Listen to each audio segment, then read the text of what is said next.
মাধ্যমে শুরুতেই আমরা নিচ্ছি টেলিফোন কল। আসসালামু আলাইকুম। হ্যালো হ্যালো, জি, আমি আবুল কাসেম বলছি শাহজাহানপুর থেকে। আচ্ছা, অনেক ধন্যবাদ জনাব আবুল কাসেম, প্রশ্ন করুন। জি,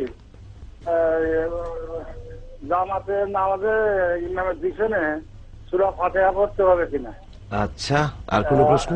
আর হলো যে বেতন নামাজ কিভাবে পড়া যায় সুন্নত হিসাবে? আমরা তো প্রচলিত পড়ে আসছি।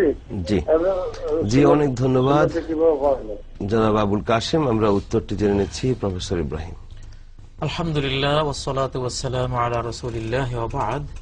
সূরা আল ফাতিহা সালাতের মধ্যে, বিশেষ করে জামাত যখন হয় তখন ইমামের পেছনে পড়তে হবে কিনা, এই বিষয়ে যোহর এবং আসরের সালাত সম্পর্কে জাবির ইবনে আব্দুল্লাহ রাদিয়াল্লাহু তাআলা আনহুর একটি হাদিস বর্ণিত হয়েছে যে কুন্না নাকরাউ ওয়ারা আল ইমাম ফি যুহরি ওয়াল আসর ফি রাকাতাইনিল উলায়াইনি বিসূরাতিল ফাতিহা ওয়া সূরা, যে আমরা যোহর এবং আসরের প্রথম দুই রাকাতে ইমামের পেছনে সূরা ফাতিহা পড়তাম এবং আরো অন্য সূরাও মিলিয়ে আমরা পড়তাম।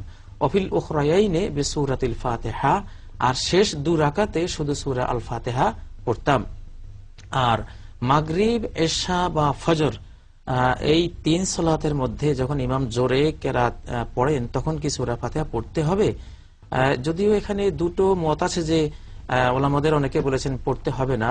ওয়াইজা ক্রাআ ফাআনসিতু, এই মর্মে যে হাদিস রয়েছে, যখন ইমাম কেরাত পড়বেন তখন তোমরা নীরব থাকো।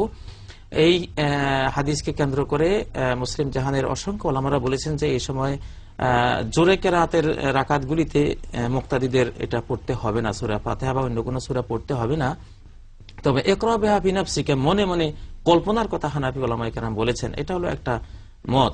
কিন্তু সবচেয়ে যেটা শক্তিশালী অভিমত সেটা হাদিস সম্মত সবচেয়ে, যেমন তিরমিজির হাদিসের মধ্যে রয়েছে, নবী সাল্লাল্লাহু আলাইহি সাল্লাম একবার তিনি ফজরের ইমামত করছিলেন, তখন তিনি কোরআন পড়তে গিয়ে একটু সমস্যায় পড়লেন। সালাম ফিরিয়ে তিনি জিজ্ঞাসা করলেন, লাআল্লাকুম তাকরাউনা ওয়ারা ইমামিকুম, মনে হয় তোমরা তোমাদের ইমামের পেছনে তোমরা কেরাত পড়ো। আমি বলছিলাম যে মালি উনাজাউল কোরআন, কোরআনের সাথে আমার টানা হেঁচড়া কেন চলছে? তখন সাহাবীরা বলেন যে নাম, হ্যাঁ আমরা পড়ি। নবী সাল্লাল্লাহু আলাইহি ওয়াসাল্লাম বললেন যে ফালা তাফআলু ইল্লা বিউম্মিল কোরআন, তো তোমরা সূরা ফাতিহা ছাড়া অন্য কোন সূরা পড়ো না। এটা তো ফজরের ঘটনা, আর ফজরের তো আমরা জানি দুই রাকাতেই জোরে কেরাত পড়া হয়। সেই ফজরের ক্ষেত্রেও তিনি বললেন এই জোরে কেরাতের সালাতের মধ্যেও সূরা ফাতিহা পড়বা। তো এখান থেকে যেটা সবচেয়ে বিশুদ্ধ অভিমত আমরা পাচ্ছি যে সূরা ফাতিহা পড়তে হবে, এবং এটা একটা রুকন সালাতের, সেজন্য সূরা ফাতিহা পড়া উচিত। অনেক ধন্যবাদ। কলার অপেক্ষা